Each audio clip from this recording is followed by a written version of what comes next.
हरिओम दोस्तों, किरण फैमिली में आपका स्वागत है। श्रीमद् भागवत महापुराण पढ़ने जा रहे हैं।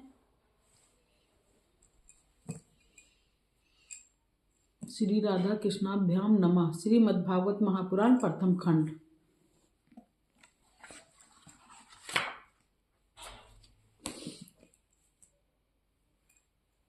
श्री गणेशाय नमः। ओम भूर्भुवः स्वः तत्सवितुर्वरेण्यं भर्गो देवस्य धीमहि धियो यो न प्रचोदयात्।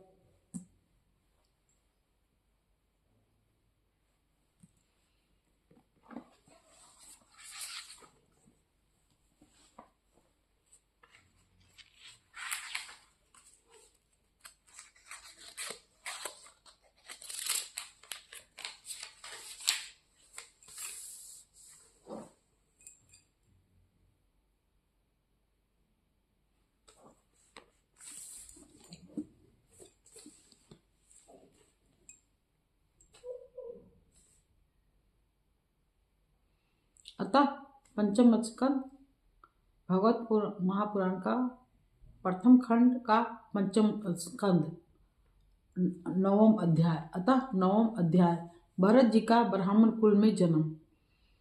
भरत जी पहले हिरण में जन्म लिए थे, अब ब्राह्मण कुल में जन्म।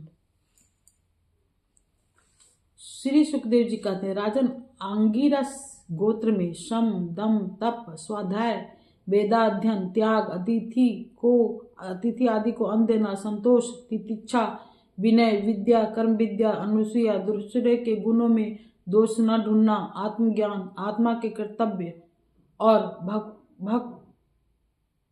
भक्तृत्व का ज्ञान और आनंद धर्म पालन जनित मुख सुख सभी गुणों से संपन्न एक श्रेष्ठ ब्राह्मण थे। उनकी बड़ी स्त्री से उन्हीं के समान विद्या शील आचार रूप उदारता आदि गुण वाले 9 पुत्र हुए तथा छोटी पत्नी से एक ही साथ एक पुत्र और एक कन्या का जन्म हुआ। इन दोनों में से जो पुरुष था वह परम भागवत राजश्री शिरोमणि भरत ही थे। वे मृग शरीर का परित्याग करके अंतिम जन्म में ब्राह्मण हुए थे, ऐसा महापुरुषों का कथन है। इस जन्म में भी भगवान की कृपा से अपनी पूर्ण जन्म परंपरा का स्मरण रहने के कारण वे इस आशंका से कि कहीं फिर कोई विघ्न उपस्थित न हो जाए अपने स्वजनों के संग से भी बहुत डरते थे। हर समय जिनका श्रवण स्मरण और गुण कीर्तन सब प्रकार के कर्म बंधन को काट देता है, श्री भगवान के उन युगल चरण कमलों को ही हृदय में धारण किए रहते तथा दूसरों की दृष्टि में अपने को पागल मूर्ख अंधे और बहरे के समान दिखाते। पिता तो उनमें भी वैसा ही स्नेह था, इसलिए ब्रह्मांड देवता ने अपने पागल पुत्र के भी शास्त्रानुसार समावर्तन पर्यंत विवाह से पूर्व के सभी संस्कार करने के विचार से उनका उपनयन संस्कार किया। यद्यपि वे नहीं चाहते थे तो भी पिता का कर्तव्य है कि पुत्र को शिक्षा दे। इस शास्त्र विधि के अनुसार उन्होंने उन्हें शौच आचमन आदि आवश्यक कर्मों की शिक्षा दी।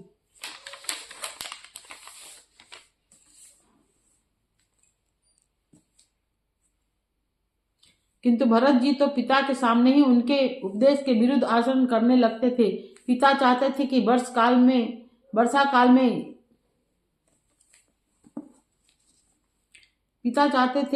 काल में इसे वेदाध्ययन आरंभ करा दूं, किंतु वसंत और ग्रीष्म ऋतु के चैत्र वैशाख ज्येष्ठ और आषाढ़ 4 महीनों तक पढ़ाते रहने पर भी वे इन्हें व्याहृत और शिरो मंत्र वर्णों के सहित त्रिपदा गायत्री भी अच्छी तरह याद न करा सकें। पढ़ने में मन नहीं लगता था। ऐसा होने पर भी अपने इस पुत्र में उनका आत्मा के समान अनुराग था, इसलिए उसकी प्रवृत्ति न होने पर भी वे पुत्र को अच्छी तरह शिक्षा देनी चाहिए, इस अनुचित आग्रह से उसे शौच वेदाध्ययन व्रत नियम तथा गुरु और अग्नि की सेवा आदि ब्रह्मचार्य आश्रम के आवश्यक नियमों की शिक्षा देते ही रहे। किंतु अभी पुत्र को सुशिक्षित देखने का उनका मनोरथ पूरा न हो पाया था और स्वयं भी भगवत भजन रूप अपने मुख्य कर्तव्य से असावधान रहकर केवल घर के धंधों में व्यस्त थे कि सदा सजग रहने वाले काल भगवान ने आक्रमण करके उनका अंत कर दिया। तब उनकी छोटी भार्या अपने गर्भ से उत्पन्न हुए दोनों बालक अपनी सौत को सौंपकर स्वयं सती होकर पति लोक को चली गई। भरत जी के भाई कर्मकांड को सबसे श्रेष्ठ समझते थे। वे ब्रह्म ज्ञान रूप परा विद्या से सर्वथा अभिज्ञ थे, इसलिए उन्हें भरत जी का प्रभाव भी ज्ञात नहीं था। वे उन्हें निरा मूर्ख समझते थे। अतः पिता के परलोक सिधारने पर उन्होंने उन्हें पढ़ाने लिखाने का आग्रह छोड़ दिया। भरत जी का मान अपमान का कोई विचार न था। जब साधारण नर पुरुष उन्हें पागल, मूर्ख अथवा बहरा का कहकर पुकारते, तब भी वे उसी के अनुरूप भाषण करने लगते। कोई भी उनसे कुछ भी काम कराना चाहते तो वे उनकी इच्छा के अनुसार कर देते। बेगार के रूप में, मजदूरी के रूप में मांगने पर अथवा बिना मांगे जो भी थोड़ा बहुत अच्छा या बुरा अन्न उन्हें मिल जाता, उसी को जीभ का जरा भी स्वाद न देखते हुए खा लेते। अन्न किसी के कारण उत्पन्न न होने वाला स्वतः सिद्ध केवल ज्ञान आनंद स्वरूप आत्मज्ञान उन्हें प्राप्त हो गया था। इसलिए शीतोषण, मान अपमान आदि द्वंद्वों से होने वाले सुख दुख आदि में उन्हें देह अभिमान की स्फूर्ति नहीं होती थी। वे सर्दी, गर्मी, वर्षा और आंधी के समान सांड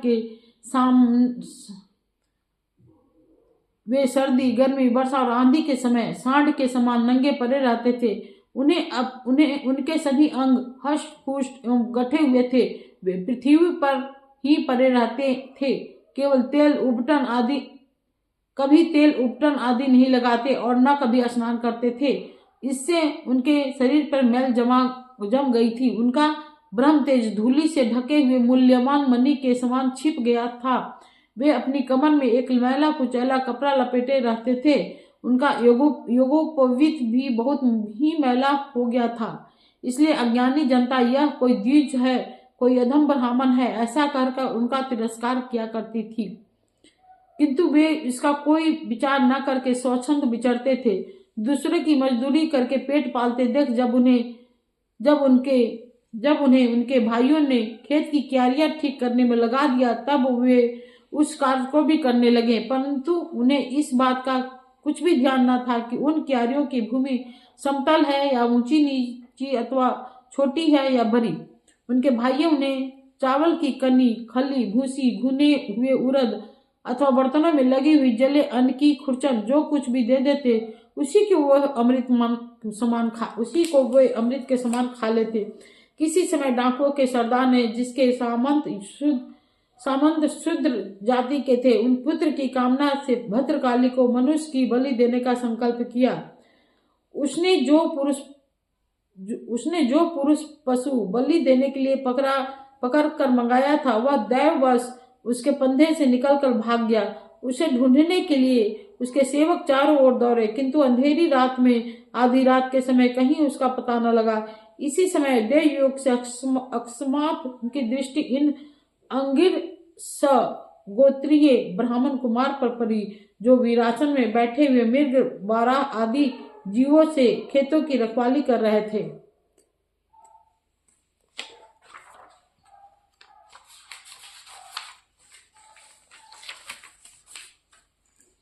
उन्होंने देखा कि यह पशु तो बड़े अच्छे लक्षणों वाला है, इससे हमारे स्वामी का कार्य अवश्य सिद्ध हो जाएगा। यह सोचकर उनका मुख आनंद से खिल उठा और वे उन्हें रस्सियों से बांधकर चंडिका के मंदिर में ले आए। तदनंतर उन चोरों ने अपनी पद्धति के अनुसार विधि पूर्वक उनको अभिषेक एवं स्नान कराकर कोरे वस्त्र पहनाए तथा नाना प्रकार के आभूषण, चंदन, माला और तिलक आदि से विभूषित कर अच्छी तरह भोजन कराया। फिर धूप, दीप, माला, खील, पत्ते, अंकुर और फल आदि उपहार सामग्री के सहित बलिदान की विधि से गान, स्तुति और मृदंग एवं ढोल आदि का महान शब्द करते उस पुरुष पशु को भद्रकाली के सामने नीचा सिर करा के बैठा दिया। इसके पश्चात दस्युराज के पुरोहित बने हुए लुटेरों ने उस नर पशु के रुधिर से देवी को तृप्त करने के लिए देवी मंत्रों से अभिमंत्रित एक तीक्ष्ण खड्ग उठाया।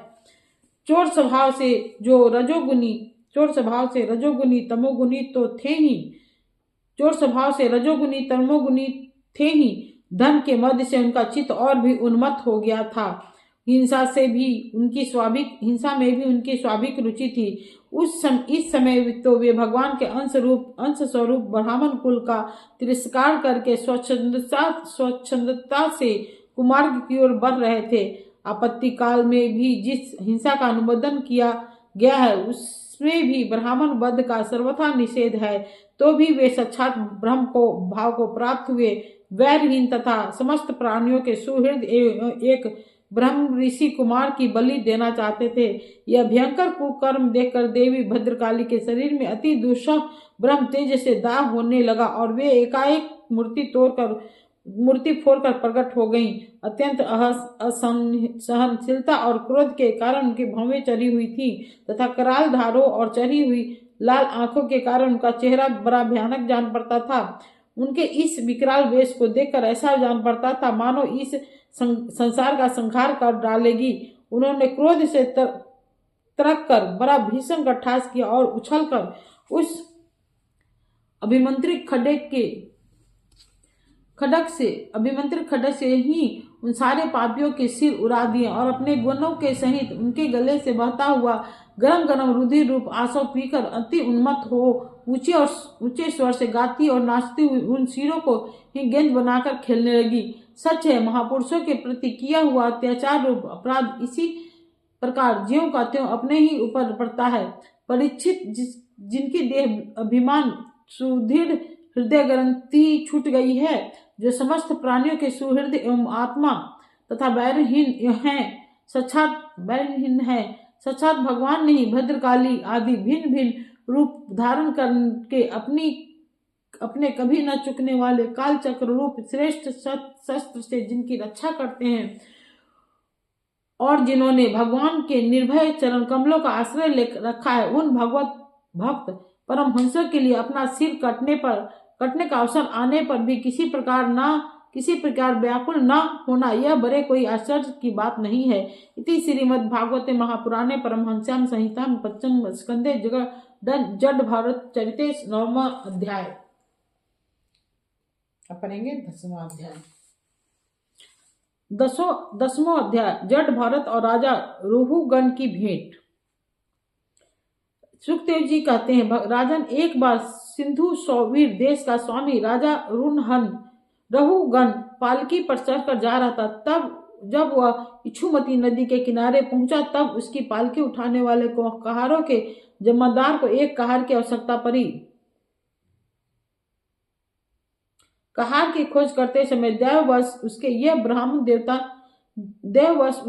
ब्राह्मण देवता मिल गया। इन्हें देखकर उसने सोचा यह मनुष्य हष्ट पुष्ट जवान गठीले अंगों वाला है, इसलिए यह तो बैल या गधे के समान अच्छी तरह बोझा ढो सकता है। यह सोचकर उसने बेगार में पड़े हुए अन्य कहारों के साथ इन्हें भी बलात् पकड़कर पालकी में जोड़ दिया। महात्मा भरत जी यद्यपि किसी प्रकार इस कार्य के योग नहीं थे, तो भी वे बिना कुछ बोले चुपचाप पालकी उठा ले चले।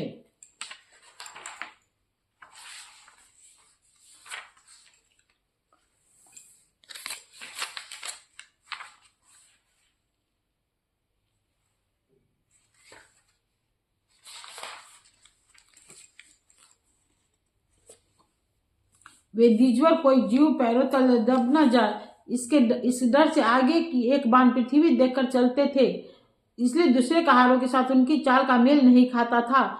अतः अब पालकी टेढ़ी सीधी होने लगी।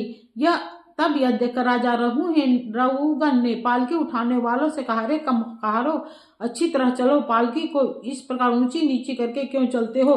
तब वह अपने स्वामी का यह आपेक्ष रूप वचन सुनकर कहारों को डर लगा और कहीं राजा उन्हें दंड न दे, इसलिए उन्होंने राजा से इस प्रकार निवेदन किया, महाराज यह हमारा प्रमाद नहीं है, हम अपनी नियम मर्यादा के अनुसार ठीक ठाक ही पालकी ले चल रहे हैं।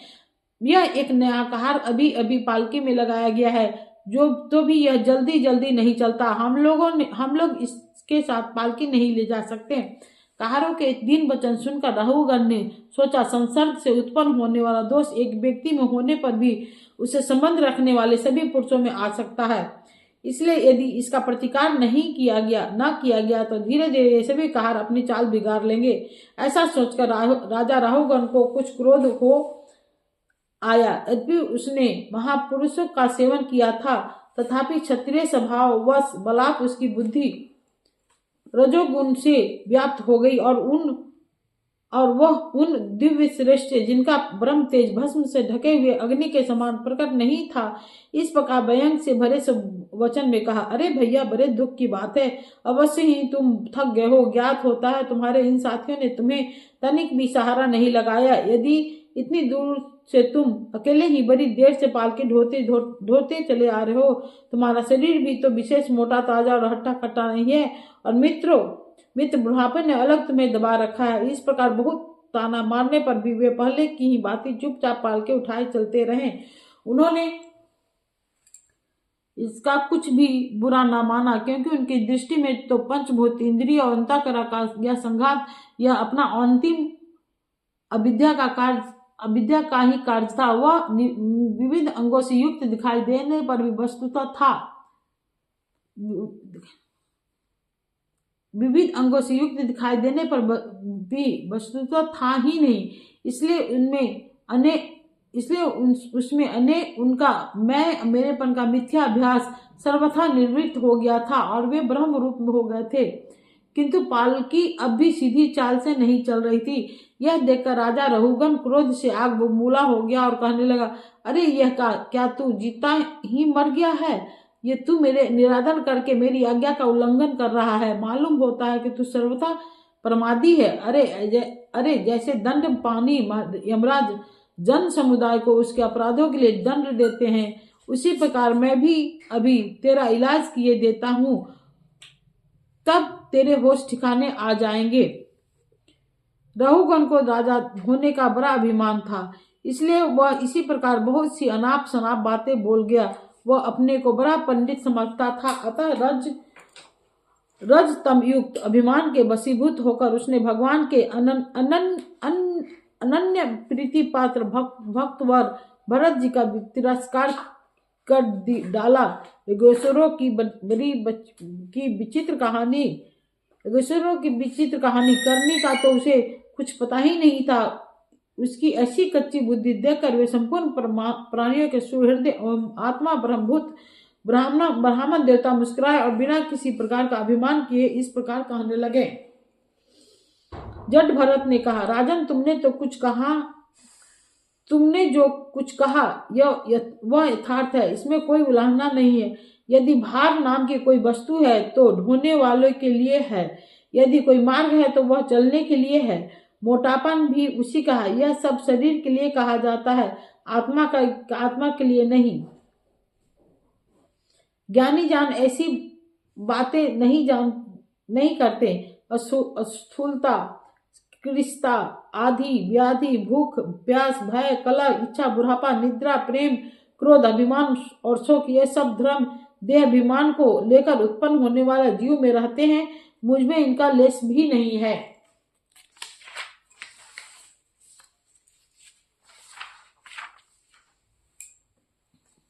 राजन, तुमने तो जीने मरने की बात कही, सो जितने भी बेकारी पदार्थ हैं उन सभी से नियमित रूप से ये दोनों बात देखी जाती है। उन सभी में नियमित रूप से ये दोनों बात देखी जाती है, क्योंकि वे सभी आदि अंत वाले हैं। यशस्वी नरेश, जहाँ स्वामी सेवक भाव स्थिर हो, वही आज्ञा पालन आदि का नियम भी लागू हो सकता है। तुम राजा और मैं प्रजाऊं, इस प्रकार की भेद बुद्धि के लिए मुझे व्यवहार के सिवा और कहीं तनिक भी अवकाश नहीं दिखाई देता। परमार्थ दृष्टि से देखा जाए तो किसे स्वामी कहें और किसे सेवक। फिर भी राजन, तुम्हें यदि स्वामित्व का अभिमान है तो कहो, मैं तुम्हारी क्या सेवा करूं। वीरवर, मैं मत उन्मत्त और जड़ के समान अपनी ही स्थिति में रहता हूँ। मेरा इलाज करके तुम्हें क्या हाथ लगेगा? यदि मैं वास्तव में जड़ और प्रमादी का ही हूँ तो भी मुझे शिक्षा देना पिसे हुए को पिसने के समान व्यर्थ होगा।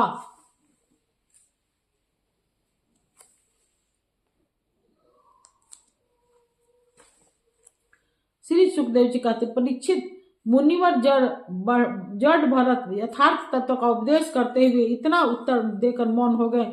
उनका देह आत्म बुद्धि का हेतुभूत ज्ञान निवृत्त हो चुका था, इसलिए वे परम शांत हो गए थे। अतः इतना कहकर भोग द्वारा प्राबद्ध क्षय करने के लिए वे फिर पहले के ही समान उस पालकी को कंधे पर लेकर चलने लगे। सिंधु, सौस, वीर, नरेश, रहुगण भी अपने उत्तम श्रद्धा के कारण तत्व जिज्ञासा का पूरा अधिकार था।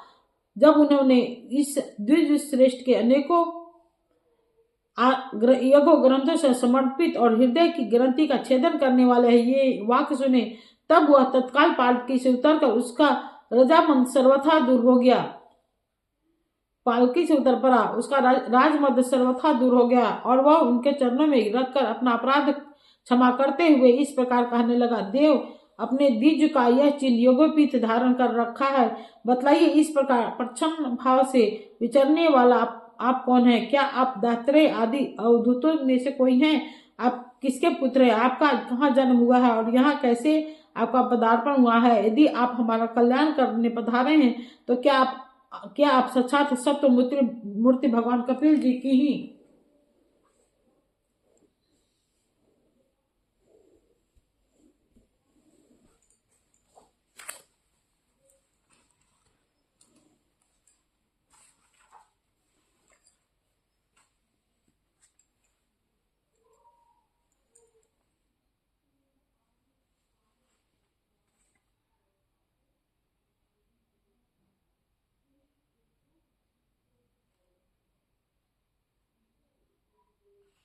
तो क्या आप साक्षात स्वयं मूर्ति भगवान कपिल जी ही तो नहीं हैं? मुझे इंद्र के वज्र का कोई डर नहीं है, न मैं महादेव जी के त्रिशूल से डरता हूँ और न यमराज के दंड से। मुझे अग्नि, सूर्य, चंद्र, वायु और कुबेर के अस्त्र शस्त्रों का कोई भी भय नहीं है, परंतु मैं ब्राह्मण कुल के अपमान से बहुत ही डरता हूँ। अतः कृपा बतलाइए, इस प्रकार अपने विज्ञान और सिद्ध गुण को छिपाकर मूर्खों की भांति विचरने वाले जप कौन है? विषय से तो आप सर्वथा अनासक्त जान पड़ते हैं। मुझे आपकी यह कोई था नहीं मिल रही है। साधु, आपके गुरु आपके योग युक्त वाक्यों की बुद्धि द्वारा आलोचना करने पर भी मेरा संदेह दूर नहीं होता। मैं आत्मज्ञानी मुनियों के परम गुरु और साक्षात श्री हरि की ज्ञान शक्ति के अवतार योगेश्वर भगवान कपिल से यह पूछने के लिए जा रहा हूँ कि इस लोक में एकमात्र शरण लेने योग्य कौन है? क्या आप वे कपिल मुनि हैं जो लोगों की दशा देखने के लिए इस प्रकार अपना रूप छिपाकर विचर रहे हैं? भला घर में आसक्त रहने वाला विवेकहीन पुरुष योगेश्वर की गति कैसे जान सकता है? मैंने युद्ध आदि कर्मों में अपने को शर्म होते देखा है, इसलिए मेरा अनुमान है कि बोझा ढोने और मार्ग में चलने से आपको स्वयं ही इसलिए मेरा अनुमान है कि बोझा ढोने और मार्ग में चलने से आपको भी अवश्य ही होता होगा। मुझे तो व्यवहार मार्ग में ही सत्य जान पड़ता है, क्योंकि मिथ्या पर घर से जल लाना आदि कार्य नहीं होता। देह आदि धर्मों का आत्मा पर कोई प्रभाव नहीं होता, ऐसी बात भी नहीं है। चूल्हे पर रखी हुई बटलोही जब अग्नि से तपने लगती है तब उसके जल भी खौलने लगता है, फिर उसके जल से चावल का भीतरी भाग भी पक जाता तब उसके जल भी खोलने लगे, फिर उस जल से चावल का भीतरी भाग भी पक जाता है। इसी प्रकार अपने उपाधि के धर्मों का अनुवर्तन करने के कारण देह, इंद्रिय, प्राणी और मन की सन्निधि से आत्मा को भी उनके धर्म समाधि का अनुभव होता ही है। आपने जो दंडादि की व्यर्थता बतलाई, सो राजा तो प्रजा का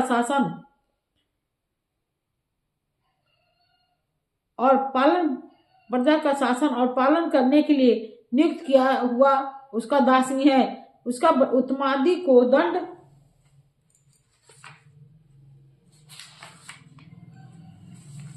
देना पीसे हुए को पीसने के समान व्यर्थ नहीं हो सकता, क्योंकि अपने धर्म का आचरण करना भगवान की सेवा करना ही है। उसे करने वाला व्यक्ति अपने संपूर्ण पाप राशि को नष्ट कर देता है। दीन बंधु, राजत्व के अभिमान से उन्मुक्त होकर मैंने आप जैसे परम साधुओं की अवज्ञा की है। अब आप ऐसी कृपा दृष्टि कीजिए जिससे इस साधु अवज्ञा रूप अपराध से मैं मुक्त हो जाऊं। आप देह अभिमान शून्य और विश्व बंधु श्री हरि के अनन्य भक्त हैं, इसलिए सब में असमान दृष्टि होने से इस मान अपमान के कारण आप में कोई विकार नहीं हो सकता। तथापि एक महापुरुष का अपमान करने के कारण मेरे जैसा पुरुष साक्षात त्रिशूल पानी महादेव जी के समान प्रभावशाली होने पर भी अपने अपराध से अवश्य थोड़े ही काल में नष्ट हो जाएगा। इति श्रीमद्भागवते महापुराणे परमहंस्याम संहिताम पंचम स्कंद 10वां अध्याय।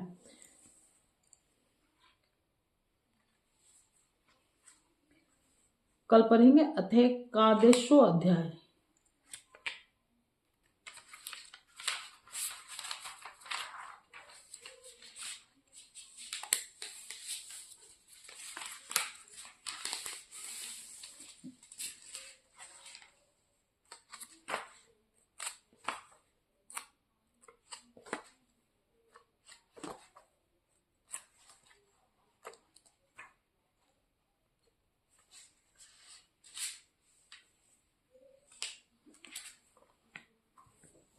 ओम भूर्भुवः स्वः तत्सवितुर्वरेण्यं भर्गो देवस्य धीमहि धियो यो न प्रचोदयात्।